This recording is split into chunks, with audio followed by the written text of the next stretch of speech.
तो बच्चों इस वीडियो में डिस्कस करेंगे class 9th subject science compartment exam question paper 2025-26 के सॉल्यूशन को। ध्यान से देख लो कि आपने कितना राइट किया कितना रॉन्ग। ठीक है, सभी एमसीक्यू क्वेश्चन के सॉल्यूशन को। सबसे इम्पोर्टेंट, जितने पेपर हो गए हैं अभी तक सभी के कंप्लीट आंसर अपलोड हैं। कमेंट में प्लेलिस्ट की लिंक मिलेगी, ओपन करके अपने स्कोर चेक कर लेना। तो सीधा आ जाओ क्वेश्चन पर, ध्यान से आंसर देखो। पहला क्वेश्चन, कोशिका के भीतर पाया जाने वाला जेली जैसा पदार्थ जिसमें सभी कोशिकांग निलंबित रहते हैं क्या कहलाता है? तो कोशिका द्रव्य ए करेक्ट है। ठीक है, फर्स्ट में ए करेक्ट है। इसी प्रकार ध्यान से देखते चलो, सेकंड में आपका करेक्ट आंसर है शाखित अनैच्छिक मांसपेशी कहाँ पाई जाती है? हृदय, सी करेक्ट है। ठीक है, हार्ट। ठीक है, अगला, निम्न में से कौन सा विभज्योतक ऊतक का प्रकार है? ठीक है, तो शीर्षस्थ विभज्योतक ए करेक्ट है यहाँ पर। थर्ड में ए ऑप्शन करेक्ट है। ठीक है, आगे फोर्थ क्वेश्चन, इसमें आपका मोटी कोशिका भित्ति होती है और उसमें लिग्निन उपस्थित होता है, बी करेक्ट है। ठीक है, स्क्लेरेनकाइमा कोशिकाओं में, बी करेक्ट है यहाँ पर। ठीक है, अगला क्वेश्चन 5, निम्न में से कौन सा पौधे के लिए आवश्यक बृहद पोषक तत्व नहीं है? तो आयरन। ठीक है, बाकी नाइट्रोजन, पोटेशियम, फॉस्फोरस है। ठीक है, डी करेक्ट है, आयरन। आगे, उच्च उत्पादक किस्म के बीज मुख्य रूप से किस उद्देश्य से विकसित किए जाते हैं? तो फसल उत्पादन बढ़ाने के लिए। ठीक है, बी करेक्ट है। यहाँ पर आपका बी करेक्ट है, इंक्रीज क्रॉप प्रोडक्शन। ठीक है, आगे देखो, मिश्रित मत्स्य संवर्धन का मुख्य उद्देश्य क्या है? तो विभिन्न प्रजातियों को साथ साथ पालकर उत्पादन बढ़ाना, सी करेक्ट है यहाँ पर आपका। ठीक है, सी करेक्ट है। इसके बाद असर्शन रीजन वाला क्वेश्चन है, तो यहाँ पर आपका असर्शन है राइबोसोम कोशिका में प्रोटीन संश्लेषण के लिए उत्तरदायी होते हैं, बिल्कुल सही। कारण कह रहा है कि राइबोसोम केवल केंद्रक के अंदर पाए जाते हैं, ऐसा नहीं है। तो ट्रू है या फॉल्स है, इसके अकॉर्डिंग सी हो जाएगा। ए सत्य है लेकिन आर असत्य है, सी लगाना था। ठीक है, यहाँ पर आपका ये ट्रू है, ये फॉल्स है, तो सी करेक्ट है, सी लगाना था। ठीक है, A is true but R is false. आगे ये क्वेश्चन देखो। ठीक है, इसके बाद में आप सेक्शन बी का एमसीक्यू देखना। ठीक है, सेक्शन बी यहाँ से स्टार्ट हो रहा है। बर्फ़ का गलनांक क्या है? तो 0 डिग्री सेल्सियस, ए करेक्ट है। ठीक है,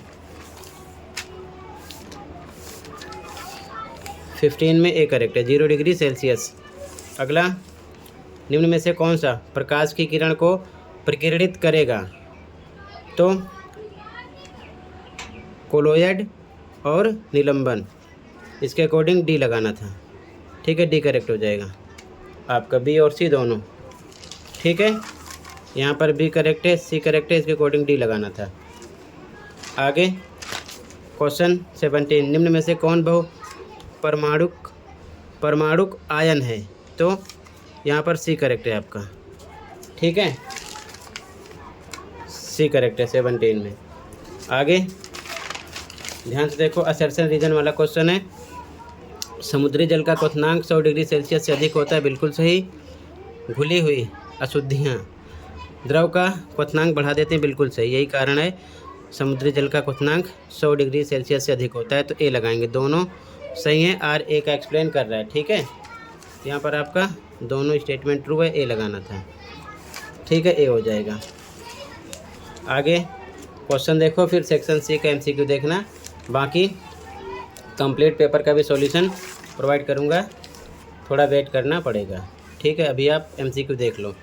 26 क्वेश्चन, समान गति से चलने वाले पिंड का दूरी समय ग्राफ किस प्रकार का होता है? तो सीधी रेखा। ठीक है, ए करेक्ट है। यहाँ पर आपका स्ट्रेट लाइन, ए करेक्ट हो जाएगा। अगला, आर त्रिज्या आर वाले वृत्तीय पथ पर चल रहे कण का आधा चक्कर पूरा करने पर विस्थापन कितना होगा? 2r। ठीक है, क्लियर है? 2r हो जाएगा, r का डबल, सी करेक्ट है यहाँ पर। ठीक है, आगे देखो, किसी वस्तु का जड़त्व वस्तु में निम्न में से किस प्रवृत्ति का कारण बनता है? तो उसकी अवस्था में परिवर्तन का विरोध करने के लिए, सी करेक्ट है। ठीक है, यहाँ पर सी करेक्ट हो जाएगा आपका। ठीक है, आगे, किस परिवर्तन से किसी वस्तु की गतिज ऊर्जा में अधिक परिवर्तन होगा? तो वेग में परिवर्तन से।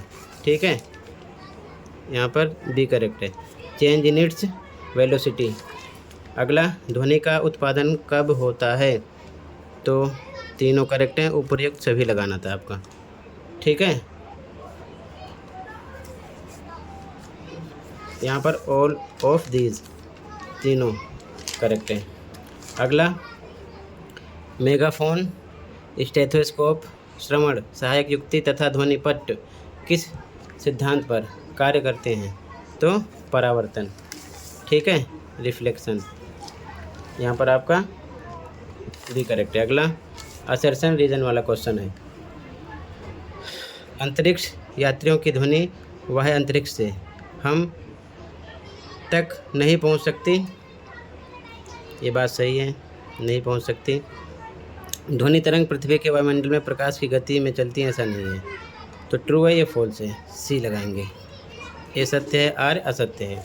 ठीक है, तो यहाँ पर आपका सी हो जाएगा, ये ट्रू है और ये फॉल्स है। अगला, पानी में दबाया गया कॉर्क छोड़ने पर पुनः सतह पर आ जाता है, बिल्कुल सही। किसी द्रव में डुबोया गया ठोस द्रव द्वारा उत्पन्न उत्प्लावन बल का अनुभव करता है, ये भी सही।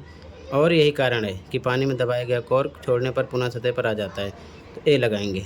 ठीक है, कारण एक्सप्लेन कर रहा है। ठीक है, दोनों ट्रू हैं, इसका एक्सप्लेन है, तो ए लगाएंगे। ठीक है, आगे क्वेश्चन देख लो। सभी एमसीक्यू क्वेश्चन कंप्लीट हो गए, बाकी कंप्लीट पेपर का सॉल्यूशन थोड़ी देर में प्रोवाइड करूंगा। मिलते हैं अगली वीडियो में। Thank you for watching and take care. Okay.